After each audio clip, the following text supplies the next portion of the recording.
ओम नमः शिवाय। नमस्कार प्रिय भक्तगणों, स्वागत है मेरे सुविचार यूट्यूब चैनल पर। आज हम आपको बड़ी ही अद्भुत कहानी सुनाने जा रही हूँ। अगर आप ये कहानी सुन रहे हैं तो पूरा सुनिए। इस कहानी को आधा अधूरा छोड़कर जाने की गलती मत करिएगा, क्योंकि इस कहानी को आधा अधूरा छोड़ने से आपको पाप भी लग सकता है। इसलिए इस कहानी को पूरा सुने। आप शिव के सच्चे भक्त हैं तो भोलेनाथ का अनादर ना करें। युवकों को गुरु की पूजा करनी चाहिए, लेकिन स्त्रियों को गौरी माता की पूजा करनी चाहिए। गुरु पूजा नहीं, चरित्र और नैतिक विकास के लिए धार्मिक पुस्तकों और महापुरुषों की जीवनी नित्य अवश्य करनी चाहिए। एकांत और शुद्ध स्थान में प्रभु के सामने प्रभु से बात करने का सच्चे मन से प्रयास करते रहने से एक दिन अवश्य ही सफलता मिलेगी। और जो शांति हमें प्रभु से बात करने में मिल सकती है और किसी से नहीं मिल सकती, सारी बौद्धिक सुविधाएं तथा सांसारिक सुख सुविधाएं प्राप्त हो जाने से भी मन को शांति नहीं मिलती। वह तो एकमात्र प्रभु की शरण से ही मिलेगी। मैंने अनेकों अनेक बड़े बड़े धनवान ऐसे लोग दुखी देखे हैं जिनके पास किसी भी तरह की धन की कमी नहीं है, पर वह दुखी, बीमारी, नशा, परिवार का संकट, अशांति आदि असाध्य रोगों के कारण बहुत दुखी रहते हैं। सब कुछ होते हुए भी वह गरीब है। अपने मन को, तन को, अपने आप को प्रभु के सामने समर्पित कर दो।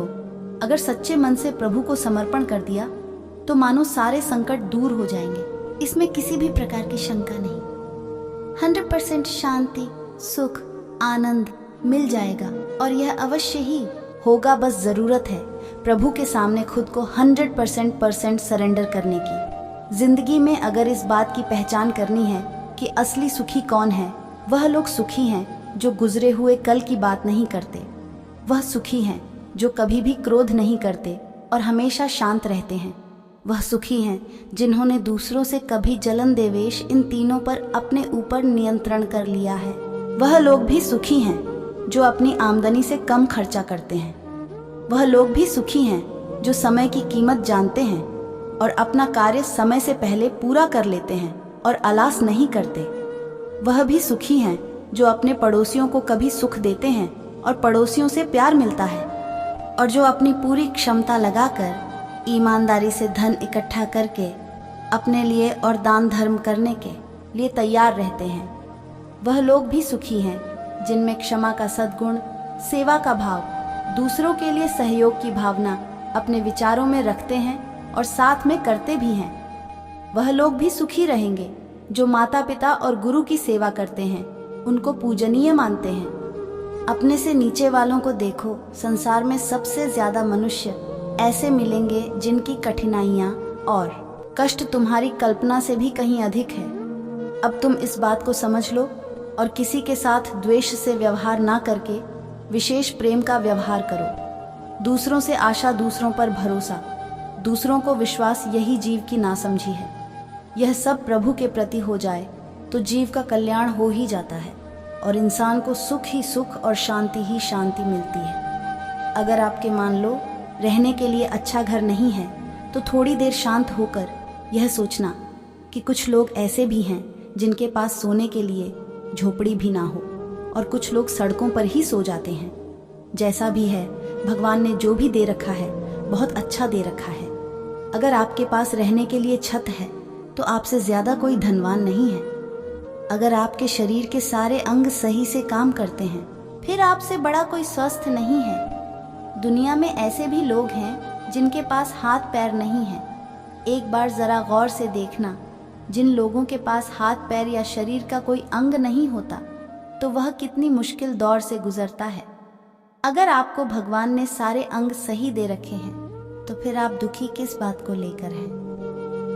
अगर जीवन में आप कभी भी किसी बात को उदास होते हैं तो हमेशा अपने से छोटे लोगों के बारे में सोचें, ना कि अपने से बड़ों के बारे में। क्योंकि बड़ा तो पेड़ का खजूर भी होता है, पर फिर भी वह किसी को ना तो छाया देता और ना ही उसके फल किसी के काम आते। हमारी इच्छा ही हमारी दुखों का कारण होती है। इंसान की ज़रूरत है तो पूरी हो जाती है। ज़रूरी चीज़ें वह बटोर लेता ही है, मगर उसकी चाह कभी भी पूरी नहीं हो सकती। चाह की गति लाखों में प्रति सेकंड है, और यह इच्छा मनुष्य का सर्वनाश कर देती है। चाह बर्बादी का रास्ता है। अगर इंसान अपनी इच्छा को बस में कर ले तो फिर किसी भी प्रकार का संकट, दुख, विफलता ठहर ही नहीं सकती। बहुत कुछ प्राप्त करने की इच्छा को लेकर एक मनुष्य भाग दौड़, उलट पलट, ठगी, झूठ, चालाकी, क्या क्या नहीं करता। लेकिन इच्छाएं रखने से सब कुछ किसी को भी नहीं मिलता।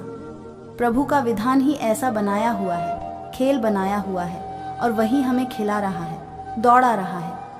एकमात्र तरीका है यह भी सब कुछ प्रभु की मर्जी पर छोड़ दो।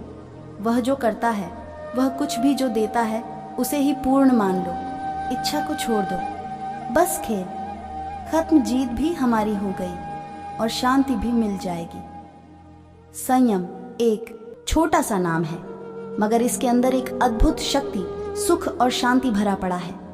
अगर इंसान के पास संयम है तो इच्छाएं ऊपर उठ ही नहीं सकती, और संयम के साथ साथ शांति, सुख, सुयश हमेशा रहेंगे ही। तो शांति को क्यों छोड़े? संयम के बिना संतुलन नहीं रह सकता, और संतुलन के अभाव में जीवन सुनियोजित नहीं रखा जा सकता, और बिना सुनियोजिता आगे प्रगति संभव नहीं है। जिस जीवन में प्रगति नहीं है वह जीवन तो एक मृतक के समान है। संयमी, सत्कर्मी और मितभाषी एक सदस्य को भी पूजनीय बना देते हैं।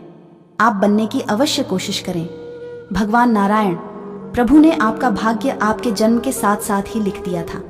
उससे कम या ज्यादा जल्दी या देर हो ही नहीं सकती। तो फिर चाहना करने से क्या फायदा? क्यों अशांति को न्योता दे रहे हो? जब हम किसी वस्तु की चाहना करते हैं, यदि वह ना मिले तो मन में चिंता पैदा होती है, मन खिन्नता आती है और मन चिड़चिड़ा हो जाता है, जिसके कारण हम अन्यथा ही दुख का कारण बनता है। इच्छाओं को कम कर देने से जीवन सुखमय बन जाएगा और जीवन में खुशियां ही खुशियां होंगी, और फिर किसी प्रकार का कोई दुख नहीं होगा। ज़रूरत से ज़्यादा हमारी चाहना भी हमारे लिए दुखों का कारण है। इसलिए अपनी इच्छाओं को कम करके अपने ऊपर नियंत्रण करें और अपने घर में और अपने परिवार के लिए खुशियां लाएं। सिकंदर भी दुनिया से आखिर में खाली हाथ ही गया था। दुनिया में सारे दुख जीते जी ही हैं। मरने के बाद कोई दुख नहीं है। इसलिए इतना कमाए कि आप सुख की रोटी खा सको, ना कि आने वाली पीढ़ियों के लिए जोड़ कर जाएं। इस वीडियो को बोलते समय कोई त्रुटि हो तो मैं क्षमा चाहती हूँ। उम्मीद है कि आप सभी को ये वीडियो अच्छी लगी होगी। अगर आप शिव के सच्चे भक्त हैं तो चैनल को सब्सक्राइब और वीडियो को लाइक करके कमेंट में हर हर महादेव लिख दीजिए। धन्यवाद।